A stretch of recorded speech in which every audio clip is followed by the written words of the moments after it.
I'm Patrick. And I'm Scott. And this is RevB.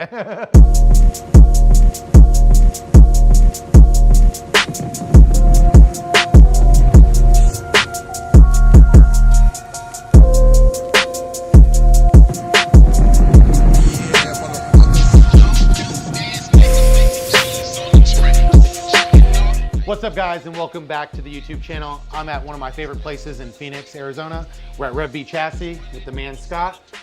I came to pick up my wife's factory frame, and we ended up buying a chassis, and we're gonna hang out here for the day. Scott's gonna give us a shop tour, show us what they do at RevB Chassis. Come along for the ride.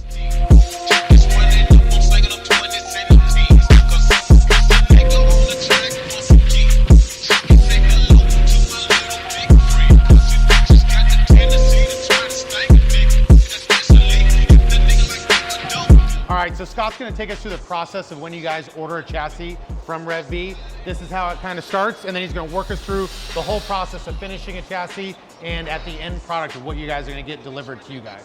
Scott, take it away. Well, first it starts with design. We got the CAD stuff going on up front. You got a little bit of that. Then we get our parts laser cut and delivered to us on these pallets like this. So right here, you're looking at about 7 chassis worth of metal right here. And it sort of kind of goes through the line. Start here and like staging, we'll break it all down into individual chassis and components. It'll go over here, get fixtured, start getting welded over there to the chassis table. It'll kind of roll through this whole like little workflow design we got going on where it goes through all the steps. We'll do a lot of assembly on the lift, and then it'll come through, we'll get wheels, whatever, and then it'll roll right out the door when you're ready to pick it up or get shipped. And right now you guys are offering the service of buying a complete chassis. If you want it, motors, brakes, transmissions, you'll assemble it for them. Yes. And then maybe for the right customer, if they want a little bit more, you do a little bit more. Yeah. I mean, whatever. It's custom, it's semi-custom, I guess. We'll deal with everybody on a case-by-case basis. Like, I'm not just gonna build one cookie cutter chassis and throw it out the door and that is what you get. It's kind of like, because we kind of build relationships with people over the time it takes to build a chassis. That's one of the things that I was going to hit on is you really cater to the customer. You're not, the customer isn't a number. You cater to them, find out what their needs are, and you want to help them along the process. We're small enough where we can maintain that, and I think that's important. I think that's what I want to strive to do for the long term of this company. But yeah, I mean, if you want a chassis that say, hey, I got this goofy body, I want to throw my goofy body on it, we'll do that for you. Yeah, there might be an extra cost, extra time involved, whatever. This guy, he shipped us a 632 and a 4L80. We final assembled it. It's all torque, there's fluid in the torque converter, all that kind of stuff. That's ready to build out. Yep. That's probably as far as I would take a chassis, just because I don't want to get into all that mechanical side of everything like that. There's liability involved. There's all kinds of stuff there that I just don't want to deal with unless billing hours and all that kind of stuff. Then we're turning into a shop. We're turning into like a build shop. Absolutely. But hey, who knows where this will go? That wasn't my game plan, but I think I'm down to evolve. The customer gets so excited, they get their frame, and then they're like, oh, well, I'm gonna start buying all these other parts. They're like, well, I have my motor and my transmission, and I don't have a place to put it. Well, I'm just gonna send it to you. I advise strongly against it. I'd like to start with wheels. Yeah. Get your wheels picked out before you even order a chassis altogether. At least your tires, you know what I mean? And we'll build around that. It doesn't happen that way. There's times like, for example, I got a chassis right there that we don't have an axle for because the guy can't pick his wheels. Like, I don't pick an axle and tell you what wheels to get unless you want to be that guy. That's fine. Just tell me. I don't know what I'm doing. It's like that's the most important, well, in my opinion, the wheel and like the way the truck sits is like the most important concept of the whole build. So model it after like what you want their stance to be, whether it be coilovers or if it's on bags, have a wheel picked out, and then you're gonna tailor the rest. When it comes to coilovers specifically, I need to know your overall tire diameter. I'll tell you what I've designed for, but if you're gonna deviate from that, there's changes to the chassis that need to be made. You got it, a couple guys have got it, but like, if a guy says, you're steering this project, I'm just paying for it, I'll build it exactly how I know it's gonna work. Cool. And there'll be no problem. At the end of the day, that thing's gonna be perfect. So this comes from laser, all palletized. You guys break it up, get it organized, and then what's the next step it goes to? So you got, frame rails, small parts, etc., whatever. Then it comes over here. This is where a lot of the small parts, what I call small parts, like cross members, control arms, body mounts, all that stuff gets welded out right here between these two tables. So Justin handles a lot of that kind of stuff. So this is like prep? No, I wouldn't call it prep because it gets welded. It gets final welded. So right now he's welding bumper mounts, and when he's done with them, they're ready to get bolted to a chassis. Gotcha. So there's I wouldn't call it prep. He's welding the parts out. Like he'll do the bridges, he'll do all the cross members, he'll do upper and lower control arms. He'll do 4-link, so he'll TIG with all the 4-link bars and all that kind of stuff. And then the frame rails, Quentin usually handles frame rails over here, which is the next step. And that's where it'll go over here and get put on the fixture table. Everything will get lined up, clamped down. And this is where it turns into a chassis. So these two chassis are exactly the same. They're being built for two buddies. They ordered them together at the same time. They're gonna pick them up at the same time and all that. This is for a 1947 to 53 AD trucks, airbags. So Justin will weld all the small parts, Quentin will weld the frame rails. They'll come over here and go on the table, and then they'll come off on a cart and they'll roll over to assembly, where we test fit everything. We'll put bushings and everything into them, unless they want to go powder coat. Yeah.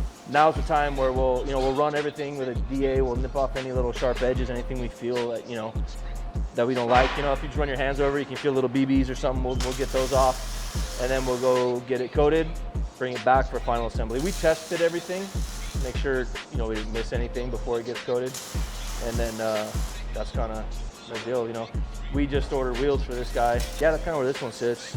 I would, maybe a bold statement, but out of all of the companies out there, probably the most aesthetically pleasing chassis. That's what we were going for. I mean, and it's not the smartest or the best way to build the chassis as far as efficiency or even cost. But I think they got to look cool, man. I'm a chassis guy, so I want my chassis to look cool. Like, this is it's like jewelry for the customer. You know what I mean? Yeah. At the end of the day, especially, I would say if you're taking your truck to a shop, if you're building a home, this is the best way to start out.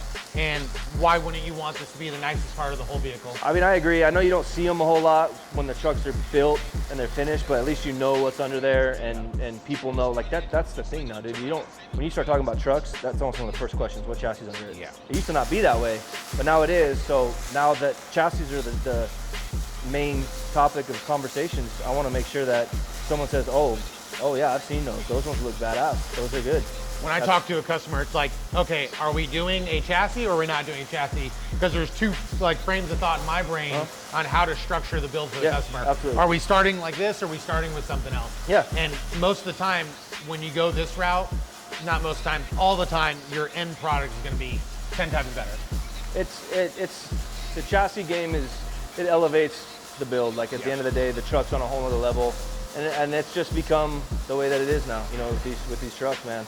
And not even just C10s. C10s is kind of where it started, I think, in my opinion. But we're going all the way. We're doing car chassis and we're doing Suburbans, and we've done 4-wheel drive stuff and things like that. So chassis are almost just like standard now in custom cars. Yeah, and like I'm on chassis number 3 with Scott. I think aesthetically they're the most pleasing. We have a coilover chassis. I now have an airbag chassis. And Scott's building me a 4-wheel drive chassis for my wife's truck. So find the company that you like. I think aesthetically pleasing. These are one of the nicest chassis to put underneath the vehicle. Functionally, they work really good. I think that's kind of been proven already with a couple of chassis that are out there in the wild. And so I'm stoked to be here and buy another chassis today from Scott. And he's got one in the works for me right now. And then, like I said, you guys are located in Phoenix. Yep. Wait times. Depends. It depends on what we're doing. Like, when it comes to like C10 stuff that we already just know, we're a couple months out on something like that. 4 months maybe. It varies by the workload, but if it's something new that we haven't made before, I mean, I'll be honest, it could be a year. One-off stuff. It could be a year. More time. Like we got a 62 Impala right here, and that's a challenge. That's a completely different chassis than what we're used to. Trucks and cars are totally different animals. So. I don't know, by the time that one's done, we'll be within a year on that one for sure, but I like to kind of project something like that, be open and honest. Oh, yeah. Trucks are easy. Trucks, we know what to do. We basically just say print, and we start cutting them and we weld them, but when it's new stuff, it most changes. common 67 to 7 G. Quick, yep. right? Yep. Second gen airbag, but we do build 2 types of chassis. We build what we call a low notch and a high notch. So a guy that's running like 24s or bigger, they get a high notch chassis. Okay. The 4-link's different, the frame rail profile's different for the bigger wheels. Because say you get a chassis that's designed for a 31, 32 inch tall tire, and you run a 22 with a low pro. I mean, you're missing out on bed floor. Yeah. And no matter who tells you what, the geometry is different. The rear suspension geometry is different for a 27-inch tall tire versus a 31-inch tall tire. And I remember when you first started, like on the 67, 72 chassis, you wanted someone to be able to air that thing up and be able to take a wheel off. Yeah. And you wanted it wanted to be functional, not just look good. You wanted it to be functional, well, and for the end user to be able to use it. That's a pain in the ass when you get a flat, or you even want to take your wheel off to polish it or something. You know what I mean? You got to drop the axle, you take the bed off, something like that. You don't want to do that. So that's one of the upsides to our what we call bag-on-bar suspension, is you get a ton of lift, as well as it takes less air pressure to get the lift you need. Yeah. So when you're driving, you know, say with your bag over axle, it's like a 1-to-1 ratio. So every inch the bag moves, the chassis moves an inch. Where we're at, every 1/8 of an inch is an inch. Yeah. So you can get 11 inches of lift at full pressure, or you can get your 4-inch ride height with like 40 PSI, and you're floating, you're cruising. Like I've had personal experience on my old 66. You could have it all the way aired up, and you'd have to pull the bed to get the wheel off. Yeah. Like there was just no way to make it happen. That whole thing about pulling a 24-inch wheel off, it works. 20-inch wheel. Well, the 60 to 66 have a very short wheel opening, so it's gonna work all the way across the board. Yeah. It sounds nice. It really works on the second gen. So a second gen, you can air it up, just tap it with a jack to get it off the ground, and that wheel will slide right out. Now, square bodies and first gen C10s, not the same, because they're just shaped a little different. That's all. But you still get a ton of lift. You still get all those advantages to a bag on bar. It's just the taking the wheel off thing. It works really well for 67, 72, but it's not really a thing on the rest. Like I said, I've run into it, even if it is on a different style of truck, but making it easier, because I heard the same thing on a 67, 72. If it's designed with bag on axle, it makes it really difficult. Yeah. It's a whole bunch of different ways to do it. What do they say? There's a million ways to skin a cat. We just picked something a little bit different. Something that I personally haven't done before, and I don't think it's very mainstream, I guess, with chassis manufacturers. A lot of people just do like a parallel 4-link bag over axle, or just right behind or right before it, which is great. It works fine, whatever. But we just want to do a little bit different. You know, give someone a reason to look into RevB. Yeah. And then once they get in here, once they meet us and they see the operation and they see how everything goes, then they can make an informed decision. That's what we want to do. You know what I mean?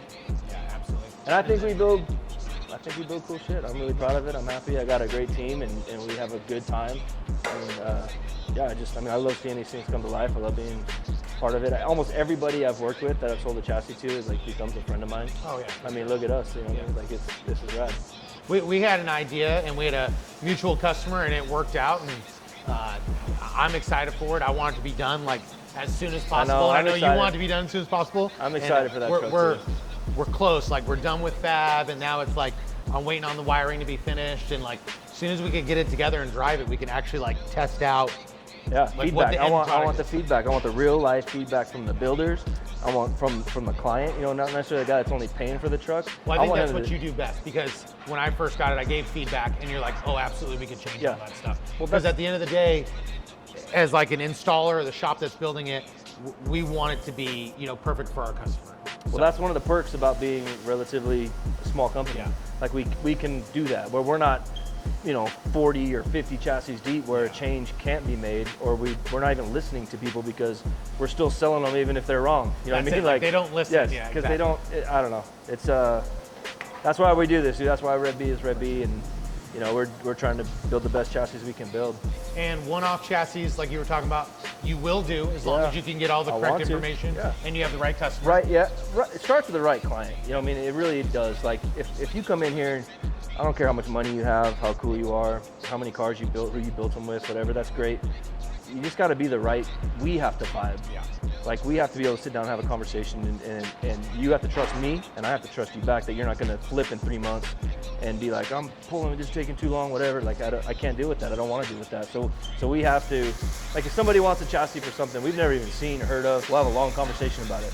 And a very like just vague, open-ended timeline and cost conversation. And if you're not ready for that, I don't tell you, like we might not be the chassis shop for you, because I don't want your car sitting around here for 2 years while we get to it when we get to it, you know.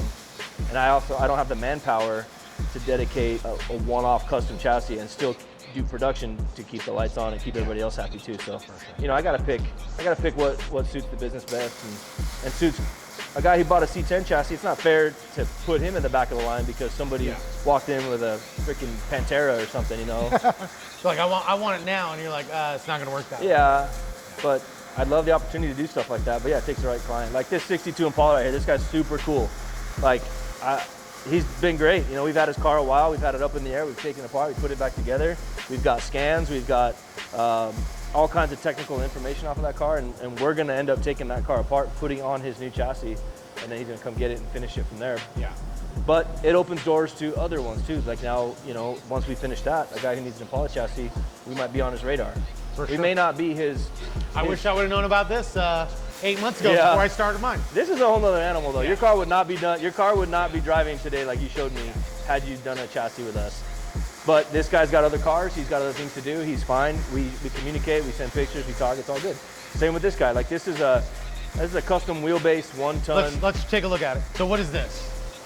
This is a 57 4100. Viking. The Viking. It's a 1 ton, 55 to 59 Apache truck. But this guy is he's from Wickenburg, Arizona. He's got a barbecue catering company, and I'm pretty sure he's gonna turn this into like his rig. He wants to use it, work it. Yeah, so he came in, he had bought wheels from Michael's Truck Works, and he was looking for a chassis, and Michael said, hey, go see Scott, RevB. He came in, we became buddies, we talked it out, we figured out what he wanted to do. We drew on paper what he wanted to do, because it's an extended wheelbase. I think we grew this wheelbase by almost 80 inches, because he wants to build his own flatbed to haul whatever he's hauling. He wants to put a Cummins, like a 12 valve in it. He wanted super singles in the rear, 22-inch Alcoas on the front. It's a custom track width, so we had to make custom control arms. We had to move the airbags out, do a bunch of custom front stuff. Yeah, this is like the one-off deal. This is this chassis, I mean, we could make it again now if somebody wanted to do this exact same thing, but that's that thing. So he came in, he said, I said, chassis is gonna cost this much money, and everything we change will be an extra cost. You know, you need custom this, custom that, custom costs money, here we go. And he's super cool about it. Like I said, he pops in every once in a while. He pays his bill, and he brings his friends, and they look at the truck and they love it. He's super stoked. We're just finishing up a couple things on it, and it'll be out of here. But that is one of those things. Like, had I been like, no, I'm not going to build you a custom chassis, I never would have met this guy. Yeah. We never would have become friends. I never would have seen this project. And it's thinking outside the box. Yeah. And it's not so bizarre that it's like goofy or ugly. Yeah. I think this thing's really cool. I'll be proud to have a chassis under this truck when it's done. This is something that I would build for myself. I like the weird stuff. So I don't. I don't. I'm not a big. I don't think weird is cool. I don't think different is cool. Yeah. I mean, but this isn't that far off. The scope of what's cool to me, to my opinion. I think the world that we play in the most, this is very acceptable. I agree. Yeah. And that's why I like it. I mean, you know, everyone wants to put random motors and they want to do something because everyone's done LSs to death, everyone's done patina to death. I get it, but it's cool because it's cool. Like, I think 12 valve is pretty common though. In big trucks, everyone thinks you have a big truck, you gotta put 12 valve in it. I'm not a fan. I'm not a fan. If I gotta go diesel, I do LBZ. Yeah. But hey, dude, whatever, man. Big, heavy, ugly, like 12 valves are cool. I got a truck with 12 valve in it. Oh. I could speak firsthand. Put LBZ in. Loud, clunky, stinky. And then what's on the lift? This one is pretty cool, man. I'm really happy and excited for this one. The same thing, man. This is a guy who just showed up from Idaho, and he's been one of my favorite clients, man. He's so excited to be working with us. He's so gracious. He compliments us so well. He's just so thrilled to be here. Yeah. And he's been just a great customer. This is 85. I think it's going on 85. It's a patina square body. It's going to be built up in Utah. We did a coilover suspension on it. We did Budnick wheels. We did a 632, 1,000 horsepower 632 crate motor, a Hughes 4L80. This one's going to be a full roller. When it leaves, it's gonna go, like I said, it's gonna go to Utah to get built. The guy's slated to start August 15th, and this truck should be running and driving and parked in our booth at Dino. And I know the guy. I think a lot of people on social media know the guy that's gonna build it, and he's a get shit done type of dude. I mean, they're building custom headers because I told him, I said, dude, look at that motor. Yeah. Like, stand right here. Look at this motor. It's massive. Yeah. And this chassis wasn't designed specifically for that motor, but. It's going to be a challenge, but he's up for it, and he'll get it done. And this is running a JRI coilover? We run JRI coilovers and JRI smooth body shocks on all of our chassis. Yeah. I'm really happy with them. They're nice. They're really nice. The finished product before this sleeve, like I kind of envision most customers when they think they're buying a chassis and they're gonna kind of have it outfitted before they get it. I think the end user kind of visualizes this. They see it like laid out the way that they want it.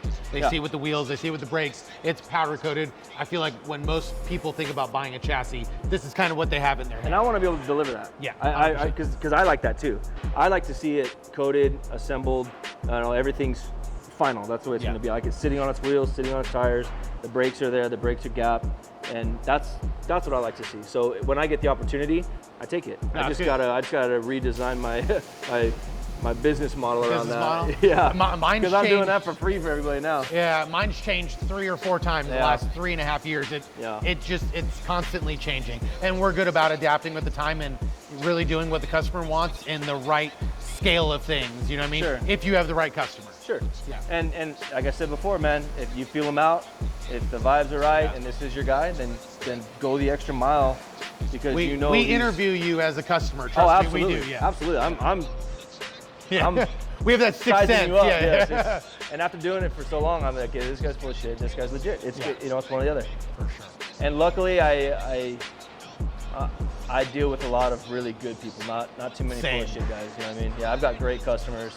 And my first year, I had like 2 of those, like, oh, I want to do this, I want to do that, and then you're like, this is like, you're the wrong customer. And like after like I got like into like my 3rd year, like I have a base of customers that you're always doing stuff for, and you're like, it makes my life easy because you're not having to interview new customers, even though we want new customers, but you're like, so-and-so lets me do it this way, so-and-so lets me, you don't ever have to worry about it. Yeah, and in your particular business, it's probably a little more difficult because you're doing a lot more. The time with the client, like, I mean, you're billing them every week. They're getting hit with those big bills, so they're probably like, what the hell? I need to call you. Like, I don't get, you know, they'll order chassis, they'll give me a deposit, we'll get billed in. I don't talk to them unless I need to. They don't call me, where am I? You know, unless it starts to stretch out, there's a problem, they'll start calling me, but you know, we'll communicate it, we'll figure it out. But I'm sure with your line of work, you're doing that a lot more than I am. So it's a weekly conversation. Yeah, I understand. I don't have to do that every week, but I could and I would. It's just we don't do all that stuff, and I'm not going to. But yeah, we deal with good people. Yeah. I wanted to bring you guys to Phoenix. Like I said, I was coming out here to do a buddy a favor, deliver a truck for a customer of his. I was picking up my factory Blazer frame for my painter, and then there was a chassis here that Scott made me a deal on, so I bought a chassis today. That's gonna go home with us. Hey, when you're here and you're ready, we got one in stock. You can have it. I don't want to. I'll take it. Yeah, I don't want to hear any longer than it needs to be. And I wanted to bring light. I'm sure everyone who follows me or knows who Scott is. Scott's been in the business a long time, and RevB is one of the places that we order chassis from. Been extremely happy with their product. I hope you guys liked the video. If you have any questions for me or Scott, we'll link all your guys' social. RevB Chassis, and come on down, hit us up, whatever, talk to Patrick, whatever you guys need. I mean, yeah, we'll build you a chassis. I'd love to build you a chassis.